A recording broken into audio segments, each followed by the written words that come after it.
Welcome back to Life Skills. We're really glad to have you back, and we're going to be talking about money today. You know, that's one thing nobody ever wants to talk about, but it's such a vital piece to our success and moving forward in life, and sometimes our misuse of money has gotten us in trouble, but if we learn how to use it properly, it can actually open up tremendous opportunities for us in the future. I'm actually standing here in front of one of our brand new shelters at our campground, donated by a group called Pallet Structures out of Everett, Washington. And I'm really excited about this, but this is about money. It takes money to have these kind of things. And so what we're going to be talking about this week is how do we take care of our credit? How do we take care of savings? How do we use things properly? And don't look at it as, wow, that's no fun, but look at it as that really creates a lot more fun in the future. So pay attention to what they got to say, take advantage of the opportunities, and keep growing. Do the next right thing. Thanks so much.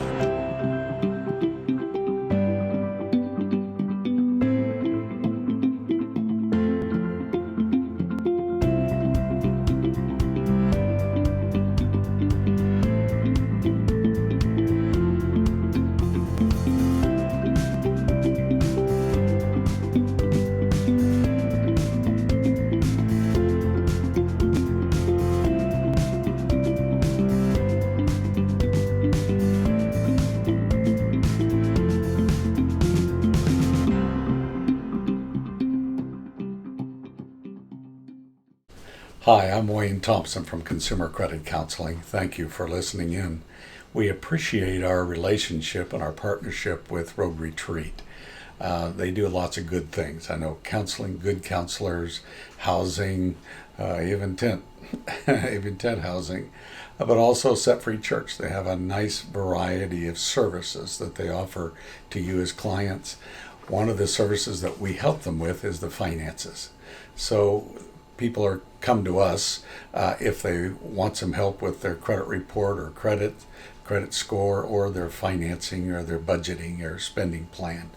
And we're happy to do that. I know that right now the doors aren't open, so you'll want to call, but you can call us at 541-779-2273, and we're happy to answer. Some of the services that we offer to our clients, first is the budgeting or the spending plan. We go over your budget with you, your income and expenses, and try to let you know what is best and how to help you save is what we're trying to achieve. Another thing that we do is called the debt management plan, and the debt management plan helps those that are sort of bogged down in their credit cards. They may have too many credit card debts, so we work with their creditors. We get them to drop their interest rates, and then you pay us, we pay them, and that's called the debt management plan. That isn't a free service, but we don't charge a bunch for that. Then we also help with credit reports. We try to go through your credit report, explain them to you, and explain how to fix them if you have problems and what to do about them. We also offer housing trainings and work with that, financial training, and then we also, if things are really tough, we get into bankruptcies, and we counsel people on what to do or what their options are. We're not attorneys, so we can't give you advice, but we advise people on their bankruptcies. So we have a wide variety of services, mostly financial, to try to help you with that, as well as the credit, although that is also financial too. What we start with usually is goals. You want to know, what are your goals? You've got to decide, what do I want to do, or who do I want to be, or where do I want to go in the next 3 months or 6 months or a year or maybe 5 years. So you really need to start with your goals. What do I plan to do? Do I want to buy a house? Do I want to get married? Do I want to have kids? Or do I want to buy a car? Or do I want to move to another location? Do I want to get a job? All those goals are important for you, so you know what you should lean towards and what you should head towards and what you should be saving for. So we try to get started with goals, and that's something that you need to sit down yourselves and just say, what are my goals for the next 3 months, 6 months, a year? And then usually those goals do have financial impact to them. So we start with goals, what do we want to do, and then we start with how do we help you financially. One of the most important things that you can do is to have a budget, or I'll call it a spending plan. You need to know, what is my income? What are my expenses? How much money do I have left over for savings? Or do I have any left over for savings? And our goal is to help you organize your budget in a way, or manage your budget, so you do have money left over. Both Rogue Retreat and Consumer Credit Counseling believe in you. We believe that you have the ability to manage your finances and you can move forward. And it is important that you do that. One of the key things too, though, managing your finances is to have a budget or have a spending plan. You start with a spending plan first, is what are my income? And we're talking about your net income. That's after taxes. So that's what the check is made for. That's the income that you have, and we usually run a budget on a monthly basis. So what you would do is calculate your income, what your normal income is for the month. You don't include overtime, anything special, because that doesn't happen every month unless it does. So you get your net income, so you start there, and then you start completing the worksheet or the spending plan or budget, whatever you want to call it, and you start with your fixed expenses. I describe fixed expenses as those expenses that if you don't pay, you're going to lose something. Obviously, right off the bat is rent or your house payment. If you don't pay that, they could be asking you to move. So that starts out with that first. But then other fixed expenses are your utilities. If you don't have electricity, doesn't make help you much to have a house. And then also today's world, a phone, I guess, is probably a fixed expense. You need a phone to communicate with the world. Maybe it's a car loan. If you have a car loan, that's a fixed expense you would want to put down. So you start putting down your fixed expenses that, they may change a little bit. Your utilities is a fixed expense as well. But those are fixed every month. You need to write those down. And then after the fixed expenses, you have what's called periodic expenses. Periodic expenses are those expenses that you know you're going to have this year that you don't pay monthly. For example, Christmas. You know you're going to have Christmas, and you're probably going to give Christmas gifts, birthdays, you're going to do that. So those are you're not necessarily paying those monthly, although we recommend if you have Christmas or birthdays. Let's say, for example, Christmas. If you wanted to spend $300 at Christmas, you should be setting aside $25 a month into a savings account. So you're preparing for those periodic expenses. Other periodic expenses are clothes. Big time happens to be August for school clothes, or maybe it's winter clothes or spring clothes. So you want to prepare for those and start saving for those. And then other fixed expenses are auto maintenance. Maybe you got to change your oil, your driver's license, your license plate. And there may be other fixed expenses that you have. It could be go take your pet to the vet, or whatever you might have, those kinds of needs. So you put those down next. You don't forget them. And then you put down your variable expenses. Variable expenses, unfortunately, are the ones that if you run a little tight on your budget, you got to cut on. So a variable expense would be including food. It would include gas. It includes entertainment, going out to eat, maybe how much you drive to work or how you get to work. Those are variable expenses. So then you look at your budget and you compare the income to the expenses. Obviously, if you have a lot of room left and you've got plenty of income, then one of the things we really recommend is savings. You really have to have savings to get ahead. And the tighter your income, the more important it is that you watch your pennies. So you want to watch all that every month. So if you do your budget, you put down your net income and your expenses, and if there's money left over, and for sure you want to include savings, if there's still money left over, then you can either add savings or reduce debt, or you could add some things to your living. Maybe you want to upgrade your TV or your phone or something like that. So you want to always have savings in your budget. But if you're short, then you have to go through your budget and cut. At least on paper, you have to be able to balance your budget. You cannot live with more than the income that you have. You have to be able to live within your income. The purpose of a budget is so you can tell yourself where you want your money to go.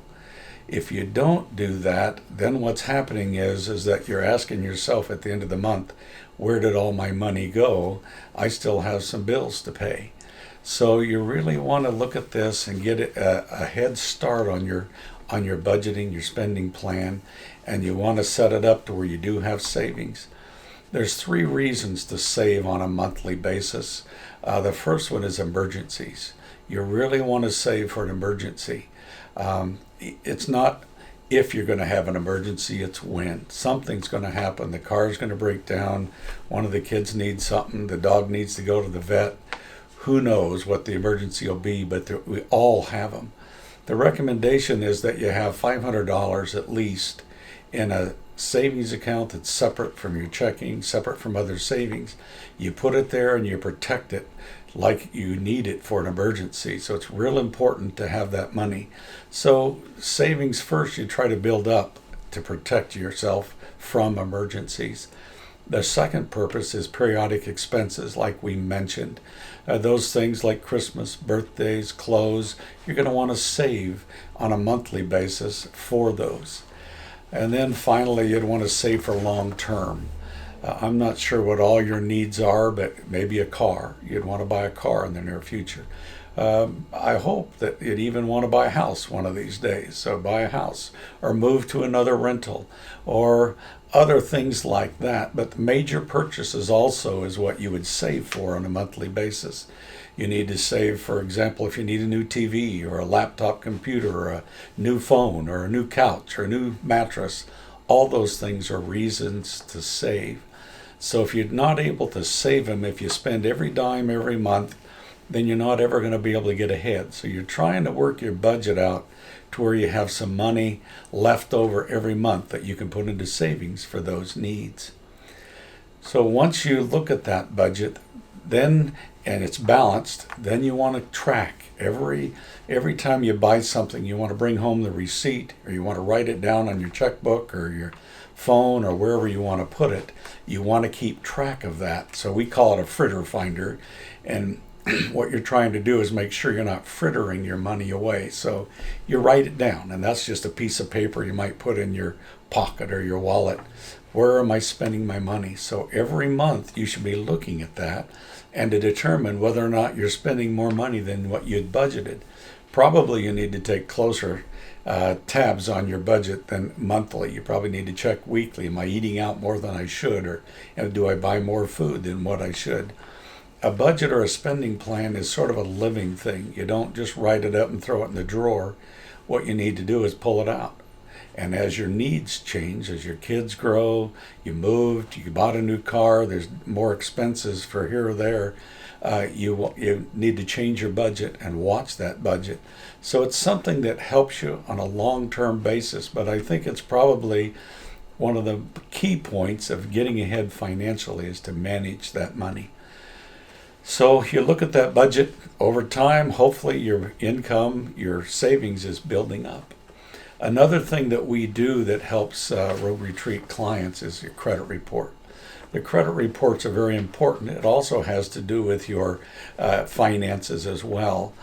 The credit score, I think of a credit score sort of like your GPA from high school. What's my grade point average? So by the time you get finished with high school, if you have a good GPA, then you could go to any college in the country. But if you have a poor GPA, maybe you can't even go to college. That's sort of the way you think of your credit score. Credit scores go all the way from 300 to 850. I've not seen any 300s, and I've not seen an 850 either, but I do have seen some in the 800s. But I see a lot of credit scores that are in the 500s and 600. 620, and I guess if we're talking about a GPA, an ABC, the lowest C would be a 620. Most housing lenders won't make a loan to you less than 620. A lot of landlords want to see at least the 620. But that's the score you're shooting for, and you want to try to build that up if possible. Your score is the only thing is, what does your credit report say? How do you go about fixing it? The way credit goes, if you're paying as agreed, everybody's happy, and your credit score is going to show paid as agreed, you're going to have a high score. You'd like to have at least in the 700s if possible. But if you miss a payment, it could drop you 60, 80 points just for missing one payment. So you look at your credit report and say, how am I doing? And you want to make your payments every time on time. But you look at that credit report and to see if you're behind on your payments, if you have collections. Again, if you're paying as agreed, everybody's happy. The credit report's good. But if you're not paying as agreed, it goes to either an internal or an external collections agency. If that's on your credit report, it's hurting your score, and it can drop you quickly down into the 500s, which would put you out of reach maybe for a car loan or a house loan or other loans. So you want to be careful with what you're doing there. Once the collection, all they can do during the collection time is just harass you by phone or by mail. But then if they don't file a judgment within 6 years, they cannot. So if there's any kind of a size at all to your collection, they're going to file a judgment. And if they file a judgment, they then can garnish your wages, they can garnish your checking account, and if you had a house, they could place a lien on your house. But when that happens, obviously the judgment's no longer showing on your credit report, but your credit score is probably way down there.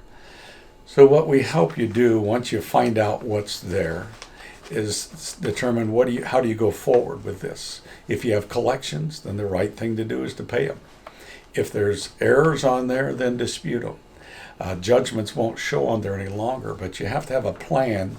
So the idea is, if you come to us, we try to help you with options and a plan. How do I improve my credit score? And that's important for each of us. You can't get away without credit. Even landlords want to see your credit report. So they are important to you to have a good credit score. So how do you improve them? Obviously, pay on time every time. If you have collections, pay them off. If you're struggling and have a poor score, then one of the ways to improve them is called a secured credit card. It's where you go to the bank. Most banks offer them.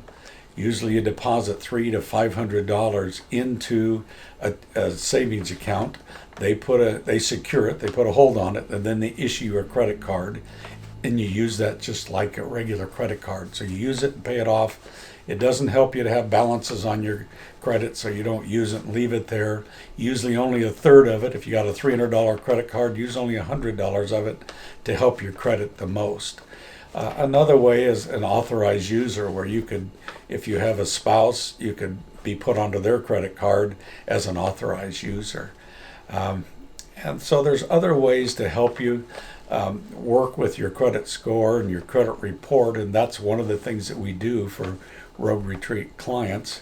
And in fact, Rogue Retreat even pays for that fee, and we're able to provide your credit reports for you, go over them with you, and help you understand what you need to try to improve those. But we're available for each one of you to call us. Give us a call. We'll make an appointment. We're happy to talk with you over the phone, at least at this point. Hopefully we can start getting you back into the office. But we're happy to sit down with you to go over your budgeting, to go over your goals if you even need help there, and for sure your credit report, and we're happy to do that for you. And we thank you for the opportunity to serve you. Hi, I'm Forrest. Oh, that didn't go. My first name is Forrest, with 2 R's, just like Forrest Gump. I'm a recovering addict and alcoholic. Today is my 72nd day clean. It's been a rough road. I had many things happen, mostly my own faults put me here. Luckily, I got picked up and given hope and health, and I'm on the right track again. A lot of crazy stuff going on in the world. Very crazy stuff. But we can only control what we can control. And it's hard to not get wrapped up into everything else when we're having our own issues to deal with. Thank God I've had a lot of people around with lots of ears to listen to me, let me vent, give me their ideas. And that has helped me tremendously. I still struggle every day. But it's getting easier to struggle, especially when you have friends around you that are struggling as well. I'm not alone in this. I feel very grateful to be here. My health was declining, my mental health was declining, and I hit rock bottom. I'm almost 60 years old. This will be the first time in my life that I was actually serious about getting cleaned up. And it's for real this time. I don't have a lot of chances left. So this is it. This is my hurrah. How would I encourage people? Take the first step. Got to take the first step. Admit there's something wrong. Everything will fall into place after that, but you can't keep lying to yourself saying, I got this. No, you don't. It has you. I know I was one of them. And as soon as I finally let those words come out of my mouth and said, I got a problem, it was like immediately I had some friends right there, people I didn't even know. And it was like they're talking to me like we'd known each other for years, because we just had never met. We all had the same thing. And I don't care, he might drink, this guy might do heroin, this guy might do meth, whatever. It's all the same thing. It's addiction. It's just disease, progressive disease. And one person can't battle it. It takes a lot. And Rogue Retreat, you will find the help. Trust me, it saved my life. That's all I have to say. Thank you guys. Well, thank you once again for tuning in to Life Skills, and thank you, Wayne from Consumer Credit Counseling, for giving us that timely message. It's awesome how the fall weather is coming on, and I'm really excited for the holidays around the corner. But remember, this is going to be a year unlike any other, probably. So remember that large gatherings, be really careful. If you have relatives coming from out of town, you might take some precautions. Remember that we're still in this pandemic, and we still have to make sure that we wear our masks. We have some fancy little Rogue Retreat ones. If you're interested, you can ask the front office. But also with Christmas coming up, if you want to do a little bit of Christmas spending, maybe other years have been really tough because you spent a little bit more than you intended to, but this is a really good time to start making a budget for that. Know how much you want to spend and then stick to your budget, and hopefully you'll find yourself coming out the other side of the holidays still with that positive holiday spirit. So again, thank you for listening. Have a great week. We'll catch you next time.